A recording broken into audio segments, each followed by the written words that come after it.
बिस्मिल्लाहिर्रहमानिर्रहीम सल्लल्लाहु अलैहि वसल्लम। बच्चों, उम्मीद है आप सब खैरियत से होंगे।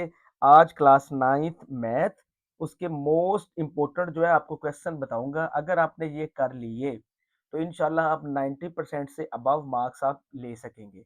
आपने इसके मुताबिक तैयारी करनी है तो आपका पेपर जो है ना 100% जो है ना वो ओके हो जाएगा, ठीक हो जाएगा। ठीक हो गया बेटा? तो आपको मैं डिटेल से बताता हूँ कि आपने कौन कौन सी एक्सरसाइज में से कौन कौन से क्वेश्चन करने हैं। तो सबसे पहले बेटा एमसीक्यूज आने हैं आपको 15 नंबर के। तो आपने सारे एमसीक्यूज जो हैं वो एक्सरसाइज में से करने हैं जो हर चैप्टर के पीछे दिए होते हैं। तो लिहाजा सारे एमसीक्यूज जो हैं वो एक्सरसाइज से ही आएंगे 15 नंबर के। उसके बाद आ जाती हैं डेफिनेशंस, तारीफें आ जाती हैं। वो आपने चैप्टर नंबर 1, 2, 3, 7, 9, 10 और 11, 1, 2, 3, 7, 9, 10 और 11, इन चैप्टर की आपने तारीफें करनी है, डेफिनेशंस करनी है। इंशाल्लाह सारी तारीफें इन्हीं चैप्टर में से आएंगी।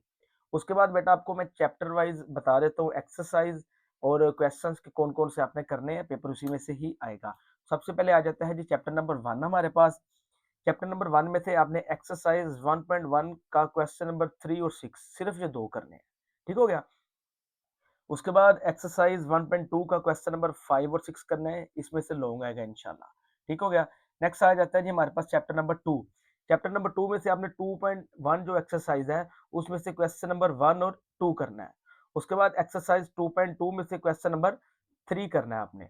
ठीक हो गया? नेक्स्ट आ जाता है जी एक्सरसाइज 2.3, इसमें से आपने क्वेश्चन नंबर 2 और 4 करना है। उसके अलावा रिव्यू एक्सरसाइज जो है हमारे पास चैप्टर 2 की, उसमें से उसका क्वेश्चन नंबर 2, 3, 4, 5 और 6 करना है बेटा। ठीक है? इसमें से इंशाल्लाह पेपर आ जाएगा।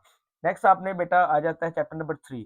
चैप्टर नंबर 3 में से आपने एक्सरसाइज 3.1 का क्वेश्चन नंबर 3 और 7 करना है।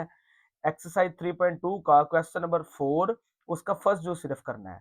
फिर क्वेश्चन नंबर 5 और आपने 6 करना है। ठीक हो गया? नेक्स्ट चैप्टर नंबर 3 की रिव्यू एक्सरसाइज आ जाती है। पीछे जो है आधा मशक जिसको कहते हैं, उसका क्वेश्चन नंबर 2, 3 करना है और क्वेश्चन नंबर 6 का सिर्फ ए और बी चूज करना है। ठीक हो गया? ये चैप्टर नंबर 3 के इंपॉर्टेंट जो थे क्वेश्चन थे। नेक्स्ट आ जाता है जी हमारे पास चैप्टर नंबर 4 है। चैप्टर नंबर 4 में से सिर्फ आपने एक्सरसाइज 4.3 करनी है, उसका लॉन्ग क्वेश्चन उसमें से आएगा। ठीक है?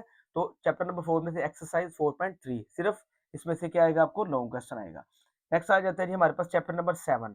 चैप्टर नंबर 7 में से आपने एक्सरसाइज 7.1 का क्वेश्चन नंबर 2 और 3 करना है। ये मोस्ट इंपॉर्टेंट है। ठीक है? उसके बाद एक्सरसाइज 7.2 का क्वेश्चन नंबर 1, 6, 7, 8, 9 और 10 करना है। ठीक हो गया? 7.2 का क्वेश्चन नंबर 1, 6, 7, 8, 9 और 10 आपने अच्छे तरीके से कर लेना है। उसके बाद आ जाता है जी बेटा चैप्टर नंबर 9। चैप्टर नंबर 9 में से आपने एक्सरसाइज 9.1 का क्वेश्चन नंबर 4, 6 और 7 करना है। एक्सरसाइज 9.2 का क्वेश्चन नंबर 1, 2 और 4 करना है। उसके बाद एक्सरसाइज 9.3 का क्वेश्चन नंबर 1, 2, 3 और 4 करना है आपने। ठीक है? ये आपने करने हैं। नेक्स्ट आ जाता है जी चैप्टर नंबर 10। उसमें से आपने एक्सरसाइज 10.1 का क्वेश्चन नंबर 1 और 3 करना है। एक्सरसाइज 10.1 का क्वेश्चन नंबर 1 और 3 चैप्टर नंबर 10 में से। नेक्स्ट आ जाता है जी बेटा चैप्टर नंबर 12। इसमें से आपने 12.2 एक्सरसाइज पकड़नी है। उसका क्वेश्चन नंबर 3, 4, 5, 6, 7, 8, 9 और 10 करना है बेटा। ठीक हो गया? ये आपने इसमें से करने हैं क्वेश्चन। उसके बाद लास्ट चैप्टर हमारे पास आ जाता है चैप्टर नंबर 13। उसमें एक्सरसाइज 13.1 13.1 में से क्वेश्चन नंबर 7, 8 और 9 करना है। उसके बाद एक्सरसाइज 13.2 13.2 उसका क्वेश्चन नंबर 1, 2 और 3 करना है बेटा। तो ये पूरी मैथ की बुक के मोस्ट इंपॉर्टेंट बेटा चैप्टर वाइज क्वेश्चंस थे। अगर आप इन क्वेश्चंस को अच्छे तरीके से कर लेंगे तो मैं गारंटीड कह सकता हूँ कि आप 90% से बेटा अबव मार्क्स ले सकेंगे। आपने इन क्वेश्चंस को अच्छे तरीके से कर लेना है। उम्मीद है आपको इस चीज़ की समझ आ गई होगी। सल्लल्लाहु अलैहि व आलिहि वसल्लम।